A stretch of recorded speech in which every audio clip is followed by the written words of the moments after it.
comme eux. Samuel. Mais Samuel, mais lorsque la souffrance arrive à un certain niveau, quand la souffrance atteint son sommet, est-ce que ta prière n'est pas hypocrite? Yes. Tu comprends pas ce que je dis? En fait, dis pas là, tu vois les prêches. Dis, à 7h11 de Dieu, venez à moi, vous êtes fatigués et chargés, et je vous donnerai quoi? Il y a des gens qui ne sont pas fatigués. Ah, clair. Et d'où? Il y a des gens qui ne sont pas fatigués. Clair. Est-ce que vous savez ça? Il y a des gens qui ne sont pas fatigués. On dit adorons le Seigneur. Les gens sont en train de chanter. Ils sont en train de prier, de chanter, d'adorer. À genoux, en train de prier. Ils cherchent quoi? Non, dis encore. Ils ne sont pas fatigués. Yes. C'est que quand tu es fatigué, mon fils, quand tu es fatigué, ne bouge pas. Tu te lèves à une certaine heure de la nuit. C'est pas quelqu'un qui t'est déjeuné. La prière même qui sort de ta bouche. Oui. Parce que tu en as marre. Est-ce que je suis en train de parler ce matin à des personnes qui en ont marre? Est-ce que je suis en train de parler à des gens qui sont fatigués? Oh, quelqu'un me dit Amen, bien. Amen.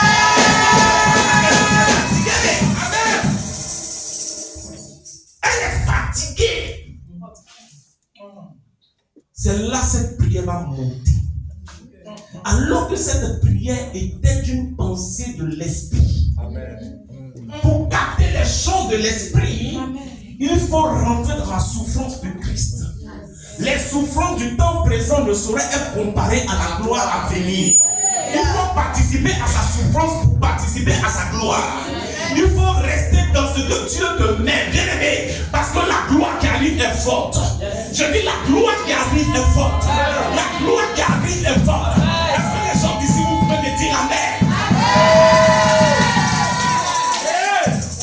C'est fort. Yes. Et quand ce qui arrive est fort, il faut que cette souffrance, tu la sentes.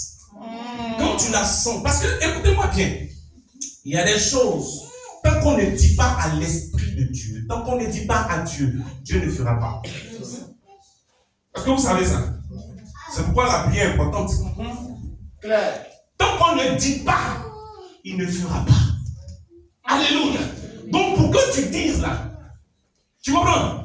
Pour que tu dises, il y a des gens qui sont venus ici, non? Ils sont venus au Maroc. C'était juste. Bueno. C'est-à-dire, ils étaient venus juste pour dire quelque chose. Il y a certains, mais je veux dire, il y a certains qui sont venus. C'était pas pour aller en Europe. Oui, oui, non, c'était même pas dans leur tête. Mais il y a certaines choses qu'ils ont vues. Il y a certaines choses qu'ils ont expérimentées. Il y a certaines choses qu'ils ont commencé à traverser.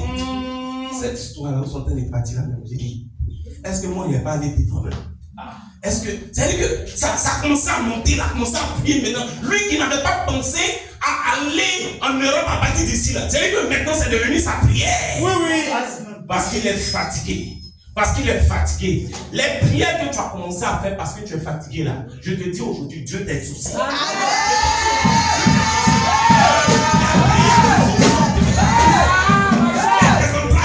Les prières qui sont sorties parce que tu n'étais pas à l'aise.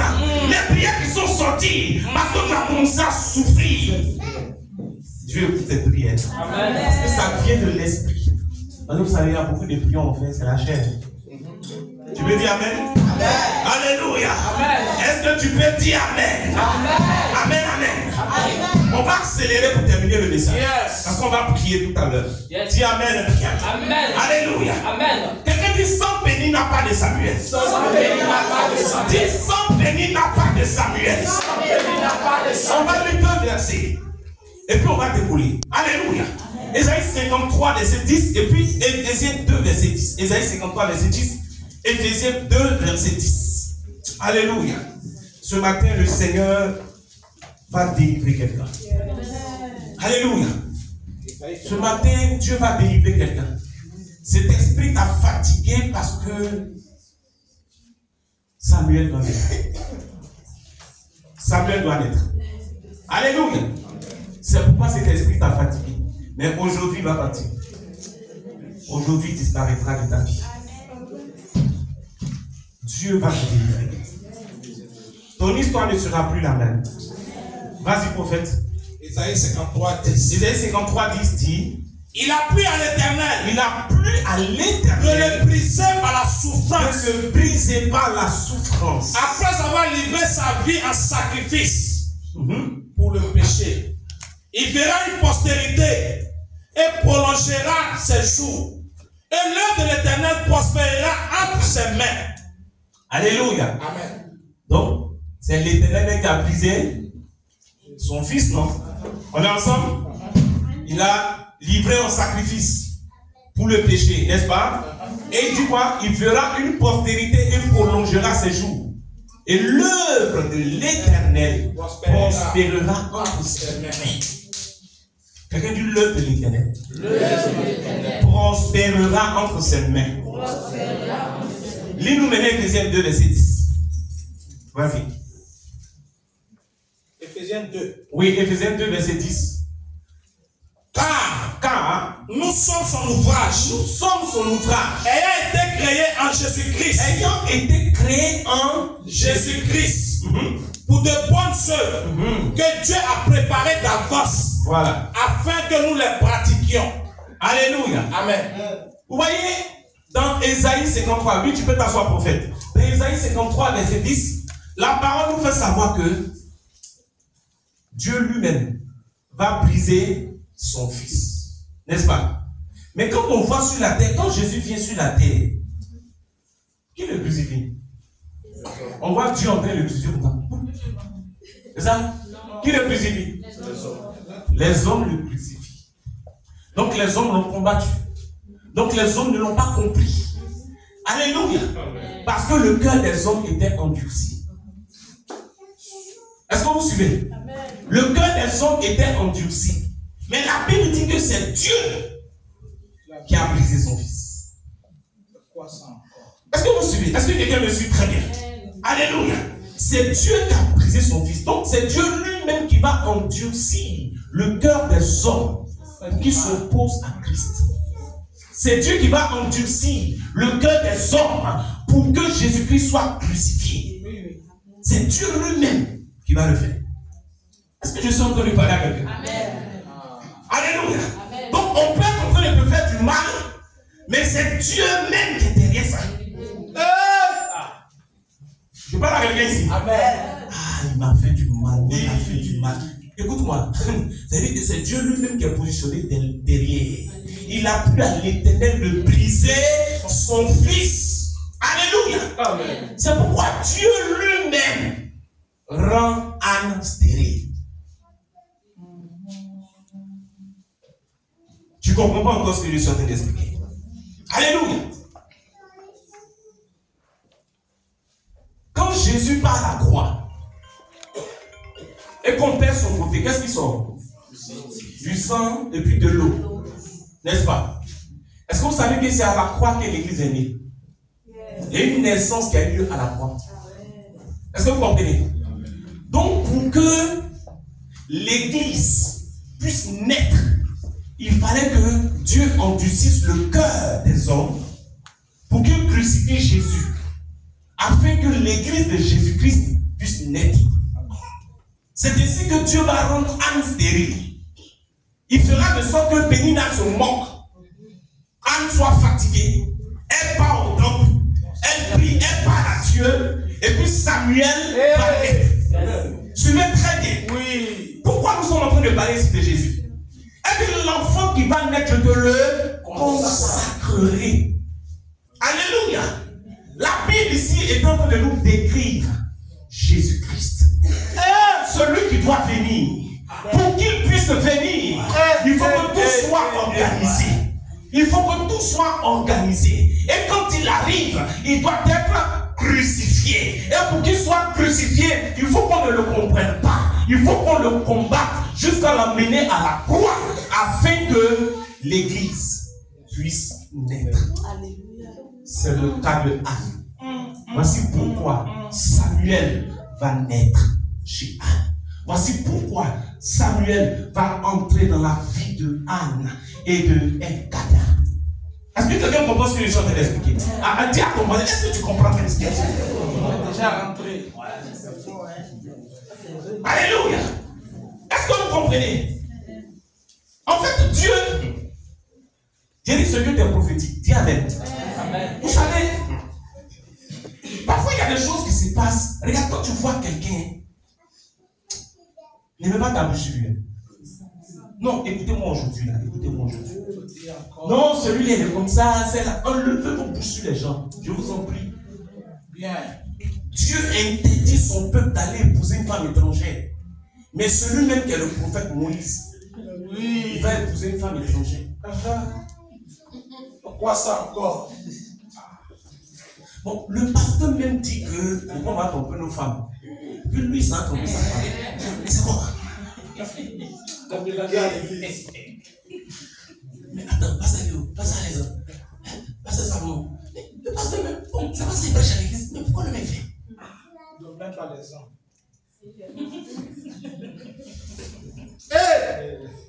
Moïse a fait ça. Oui. Vous savez ce qui s'est passé? Dieu va appeler Myriam. Et puis Aaron. Est-ce que Moïse là c'est votre camarade? Dieu va rendre Myriam l'épouse. Alléluia. Vous savez pourquoi? Quelqu'un m'avait dit non, c'est parce que c'est un homme de Dieu. Il ne fallait pas parler contre l'homme de Dieu. Dieu te dit la vraie raison. La vraie raison, c'est pas ça. Hein. Qui vous a dit qu'un homme de Dieu se comporte mal, on ne parle pas? C'est qui vous a dit? L'église est la colonne de la vérité. On s'en va où encore? Toi, tu vas nous dire de ne pas voler, toi, tu voles. Pourquoi? Tranquille. Est-ce que je parle à quelqu'un? Comment est-ce que tu connais mon onction? Est-ce que tu connais? Est-ce que tu sais, tu connais mon alliance? On s'en fout de ton alliance. Est-ce que ta façon de te comporter là, c'est ce que Dieu dit de faire? C'est compliqué. Donc, c'était pas ça le problème. C'est quoi le problème, papa? Acclame d'abord le Seigneur.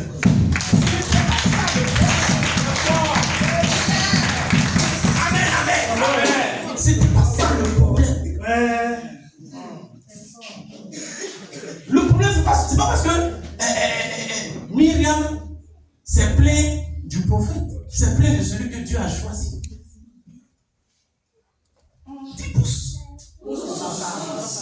Alléluia. Le vrai problème est que cette scène, cette situation a eu lieu par rapport à Jésus-Christ.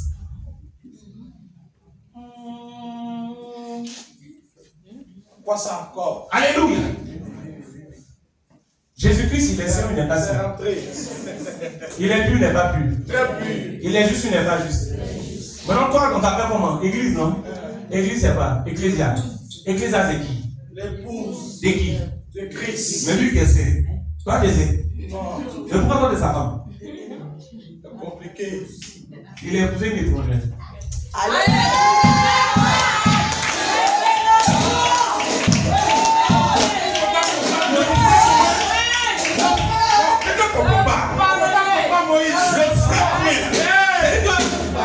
On ne peut pas des mystères du royaume des cieux. Il faut t'asseoir, il faut écouter.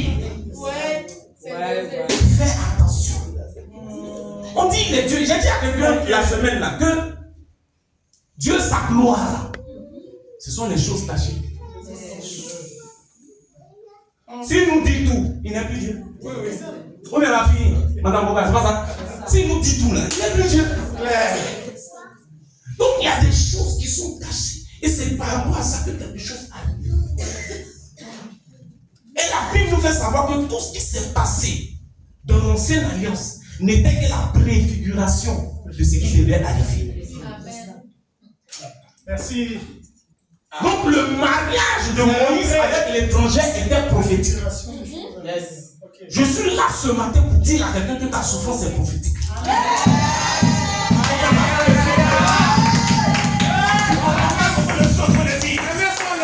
J'ai dit ta souffrance est prophétique.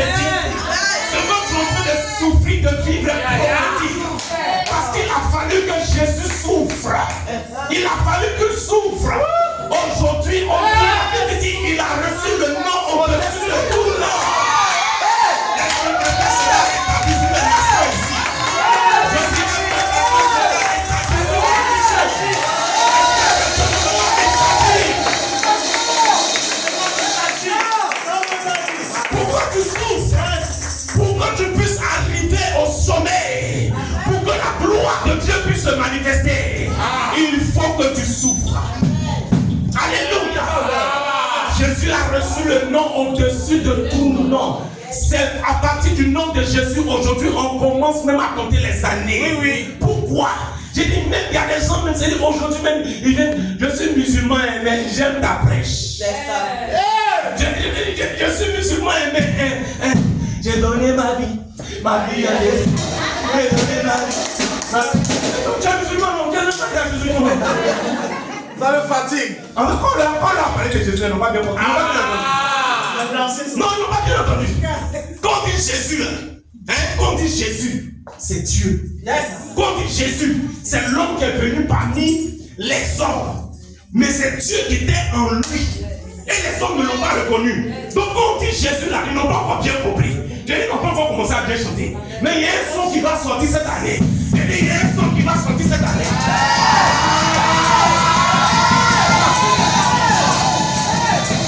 Non, ils n'ont pas bien dansé un jour là. Ils n'ont pas bien dansé. Quelqu'un comprend ce que je veux dire? Tu vas voir une main même dans la mosquée.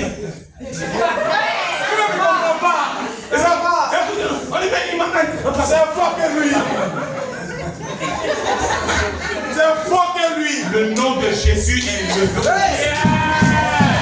Parce qu'il a accepté de souffrir. Alléluia. Sans Bénina, il n'y a pas Samuel. Bien-aimé, ce matin, Dieu m'envoie pour te dire, ton Samuel est prêt. Il est prêt à naître. Il est prêt à venir au monde. Il est prêt à être manifesté. Il est prêt aussi. Si j'étais à ta place, j'allais me tenir le deux pour dire Amen bien fort. Pendant que le groupe musical se met en place, dis Amen fort. Dis Amen fort. Dis Amen fort. Alléluia. Alléluia. Samuel. Quelqu'un dit Samuel. Samuel. Samuel. Samuel. Samuel. Samuel. Samuel. Samuel. Où es-tu? Où es-tu? Où es-tu? Où es-tu? Où es-tu? Où es-tu? Samuel est prêt. Samuel naîtra aujourd'hui.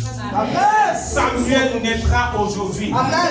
Je veux te dire que ton Samuel n'est pas le Samuel de ton voisin. Ton Samuel n'est pas le Samuel de ta voisine. Ton Samuel est différent du Samuel de l'autre.